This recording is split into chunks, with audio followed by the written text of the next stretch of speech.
El Mencho fue el responsable de la captura del Chapo Guzmán. Sí, como acabas de escuchar, se ha revelado que el causante de que el Chapo Guzmán esté en la cárcel fue el Mencho, quien lo traicionó con la policía. Pero ¿cómo pasó esto? Quédate hasta el final del video y descúbrelo. Durante meses, una alianza internacional de fuerzas de seguridad había tejido una red de inteligencia para capturar a los dos hombres más buscados del mundo, Joaquín El Chapo Guzmán y su enigmático socio Ismael El Mayo Zambada. Este operativo no solo requería fuerza bruta, sino también paciencia, astucia y una coordinación impecable entre los gobiernos de México y Estados Unidos. La primera pista sólida que llevó a esta operación comenzó con un error menor. Un cargamento de drogas interceptado en la frontera de Texas contenía documentos ocultos que, al ser descifrados, revelaron un código relacionado con una de las propietarias de Zambada en las montañas de Sinaloa.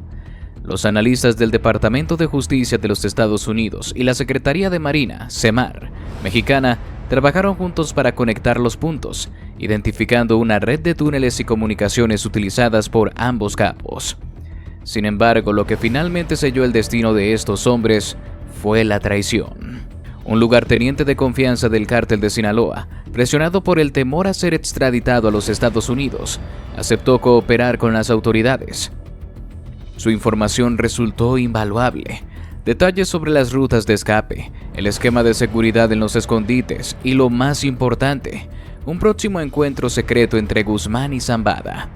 Según el informante, ambos líderes planeaban reunirse en un rancho remoto en la sierra para discutir una reestructuración del cártel debido a la presión creciente del gobierno mexicano. La información provocó una reacción inmediata. Equipos de élite de la Marina Mexicana y agentes de la DEA comenzaron a movilizarse, manteniendo la operación en el más alto nivel de confidencialidad. El operativo denominado Cerro Fénix fue diseñado para hacer un ataque simultáneo y coordinado en múltiples puntos, cortando cualquier posible vía de escape. La fecha estaba fijada y los helicópteros artillados y vehículos blindados se pusieron en marcha en silencio bajo la cobertura de la noche. La operación comenzó con un asalto sorpresa en uno de los ranchos periféricos que servía como punto de vigilancia y comunicación para los capos. Los marinos, equipados con visión nocturna y tecnología de rastreo, avanzaron con rapidez y neutralizaron a los guardias sin realizar un solo disparo. Esto permitió a las fuerzas avanzar sin alertar a sus objetivos principales. Mientras tanto, en el rancho central donde se encontraban Guzmán y Zambada, la atmósfera era tranquila pero tensa. Rodeados por un ejército de sicarios, ambos capos estaban confiados en la lejanía y el aislamiento del lugar. Sin embargo, lo que no sabían era que la Marina ya había infiltrado a un grupo de agentes en las cercanías, monitorizando cada movimiento con drones y micrófonos ocultos. A las 3:15 am, la calma se rompió. Helicópteros Black Hawk comenzaron a descender rápidamente sobre el rancho, iluminando el área con potentes reflectores mientras las fuerzas terrestres irrumpían en la propiedad. La resistencia fue feroz. Los sicarios abrieron fuego desde posiciones estratégicas, intentando ganar tiempo para que Guzmán y Zambada pudieran escapar a través de uno de los túneles subterráneos. Sin embargo, esta vez las autoridades estaban preparadas. Equipos especializados ya habían bloqueado las salidas de los túneles, colocando explosivos controlados para sellar cualquier intento de huida. Guzmán, conocido por su habilidad para desaparecer bajo tierra, se encontró atrapado. Mientras tanto, Zambada intentó coordinar a sus hombres para una contraofensiva, pero el asedio era abrumador. Dentro del rancho la escena era caótica. Balas perforaban las paredes y el humo de las explosiones llenaba el aire. Los marinos avanzaron a habitación por habitación, usando granadas de aturdimiento para desorientar a los ocupantes. Finalmente, en una de las habitaciones traseras, encontraron a Guzmán agachado detrás de un mueble, armado pero sin posibilidades de escapar. Fue reducido rápidamente, esposado y sacado del lugar bajo estricta custodia. Zambada, por su parte, intentó resistir más tiempo, atrincherado en un búnker improvisado dentro de la propiedad. Ordenó a sus hombres que lucharan hasta el final, pero la presión de las fuerzas especiales era implacable. Tras varias horas de enfrentamiento, Zambada finalmente se rindió, consciente de que no tenía salida. Fue capturado con un semblante sereno, casi como si hubiera aceptado su destino. El operativo terminó al amanecer, con una victoria contundente para las fuerzas del orden. Los helicópteros evacuaron a los detenidos, mientras los peritos aseguraban la escena, recopilando pruebas y confiscando una cantidad impresionante de armas, dinero en efectivo y documentos que revelarían aún más sobre las operaciones del cártel. La noticia de la captura de Guzmán y Zambada se difundió como un reguero de pólvora, tanto en México como en el resto del mundo. Las autoridades celebraron el éxito como un golpe histórico al crimen organizado, mientras que los analistas comenzaron a especular sobre el impacto que esto tendría en la estructura del cártel de Sinaloa. Sin embargo, en los días posteriores surgieron preguntas difíciles. Aunque la captura de ambos capos era sin duda un logro significativo, quedaba por verse si el vacío de poder resultante desencadenaría una ola de violencia aún mayor. Las facciones dentro del cártel comenzaron a disputarse el liderazgo, y las calles de Sinaloa se llenaron de rumores sobre posibles represalias. La traición del Mencho. El enfrentamiento entre el CJNG y el cártel de Sinaloa llevaba años gestándose. Las rutas de narcotráfico, los territorios clave y los mercados internacionales se habían convertido en campos de batalla en los que las balas y la sangre eran las únicas monedas de cambio. Sin embargo, el Mencho sabía que un enfrentamiento directo con el cártel de Sinaloa sería demasiado costoso. En lugar de eso y de una estrategia mucho más astuta, usar a las autoridades como su arma principal. La oportunidad llegó cuando una operación de la DEA y la Marina Mexicana, en el estado de Michoacán, interceptó un cargamento del CJNG. Aunque la redada no dio como resultado capturas significativas, la presión sobre el cártel del Mencho aumentó considerablemente. En ese momento, Oseguera Cervantes decidió dar un paso inesperado, ofrecer información que no solo aliviaría la presión sobre su organización, sino que también eliminaría a sus principales competidores. El primer contacto con las autoridades fue cuidadosamente calculado. A través de intermediarios y usando canales clandestinos, el Mencho hizo llegar un mensaje a los altos mandos de la DEA y al gobierno mexicano. En este mensaje ofrecía detalles concretos sobre las operaciones del cártel de Sinaloa, prometiendo entregar información que llevaría directamente a la captura del Chapo y el Mayo. A cambio pidió garantías de que las operaciones contra el CJNG disminuirían durante un tiempo, permitiéndole consolidar su control en regiones clave como Jalisco y Veracruz. Las autoridades, aunque inicialmente escépticas, no pudieron ignorar la magnitud de la oferta. La captura de Guzmán y Zambada eran un objetivo prioritario tanto para México como para Estados Unidos, y la posibilidad de lograrlo con información privilegiada era demasiado tentadora. Se estableció un acuerdo informal y el Mencho cumplió con su parte. La primera información clave proporcionada por el Mencho reveló la ubicación de un complejo subterráneo en Sinaloa que servía como uno de los principales escondites de Guzmán. Los datos incluían detalles sobre los sistemas de vigilancia, las rutas de escape y el esquema de seguridad en el lugar. Aunque la información no era suficiente para garantizar una captura inmediata, permitió a las autoridades empezar a cerrar el cerco. Sin embargo, lo que realmente selló el destino de Guzmán y Zambada fue un golpe maestro de infiltración, usando su red de informantes y conexiones dentro del propio cártel de Sinaloa. El Mencho logró colocar a uno de sus hombres de confianza como parte del círculo cercano de Zambada. Este infiltrado, conocido como el Tigre, fue quien proporcionó los detalles finales necesarios para planificar el operativo que resultaría en la captura de los capos. El Tigre, haciéndose pasar por un lugarteniente leal al cártel de Sinaloa, ganó la confianza de Zambada al demostrar su valía en múltiples operaciones. Durante meses recopiló información detallada sobre los movimientos de los capos, sus patrones de comunicación y las reuniones estratégicas que mantenían en lugares remotos. Toda esta información fue transmitida al Mencho, quien a su vez la hizo llegar a las autoridades de manera anónima. La pieza final del rompecabezas llegó cuando el Tigre informó sobre una reunión secreta que Guzmán y Zambada tenían planeada en un rancho en la sierra. La reunión, diseñada para discutir estrategias ante la creciente presión del gobierno, sería el momento perfecto para un ataque coordinado. El Mencho no dudó en compartir esta información con las autoridades, asegurándose de que el operativo se llevara a cabo con éxito. El resto, como dicen, es historia. La operación Cerro Fénix, basada en la información proporcionada por el Mencho, resultó en la captura de Guzmán y Zambada en un asalto simultáneo que dejó al cártel de Sinaloa sin sus principales líderes. La noticia sacudió al mundo, y mientras las autoridades celebraban su victoria, el Mencho disfrutaba en las sombras de su éxito. Sin embargo, la traición del Mencho no pasó desapercibida. Dentro del cártel de Sinaloa, los rumores sobre su participación comenzaron a circular, alimentados por las sospechas de los pocos lugartenientes que sobrevivieron al operativo. La venganza del Mayo y el Chapo. El flujo de información dentro de las prisiones de alta seguridad era lento, pero constante. A través de abogados, guardias, corruptos y mensajes codificados transmitidos por otros reclusos, Guzmán y Zambada comenzaron a armar las piezas del rompecabezas. Al principio las noticias parecían imposibles de creer. Después de todo, el código de los cárteles dictaba que los conflictos se resolvían en las calles, no a través de pactos con el gobierno. Sin embargo, las pruebas eran irrefutables. Las operaciones militares que los capturaron habían sido orquestadas con una precisión que solo podía provenir de información privilegiada. Y esa información solo podía haber llegado de alguien con un acceso profundo al funcionamiento interno del cártel de Sinaloa. La traición del Mencho era más que un ataque personal. Era una declaración de guerra. Desde sus respectivas celdas, el Chapo y el Mayo comenzaron a intercambiar mensajes y coordinar ideas a través de sus contactos en el exterior.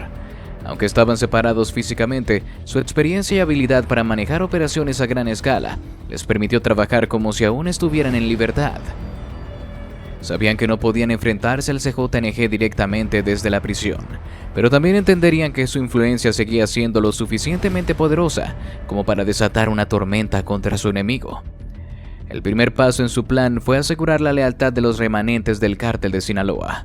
Tras las capturas de Guzmán y Zambada, algunos de los líderes intermedios habían comenzado a cuestionar la capacidad del cártel para mantenerse relevante. Sin embargo, al enterarse de la traición del Mencho, la indignación entre las filas fue unificadora. La promesa de venganza, acompañada por la posibilidad de restablecer la posición del cártel como principal jugador en el narcotráfico mexicano, revivió el espíritu de lucha entre sus miembros.